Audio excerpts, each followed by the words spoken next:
Hey guys, what's up? In this short tutorial video, I'm going to show you how you can change the font for your messages and emails on Gmail really quickly. So let's get started. Now, this is really no rocket science. Head over to your email inbox on Gmail, start a new message or email by clicking compose in the top left corner. And here in that bottom right corner, you will see that window popping up for your new message. So enter your recipient's email address here, the subject below, and let me type in the message like this here, just for the sake of this tutorial. So guys, to change the font, simply highlight the text you would like to change the font of.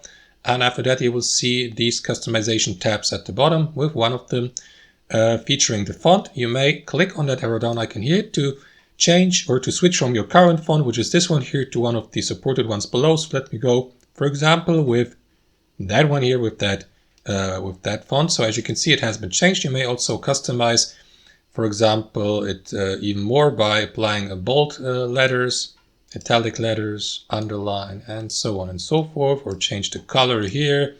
Let me switch to green text color, and so on and so forth. Okay, so that's how it works. Thanks for watching and have a wonderful day.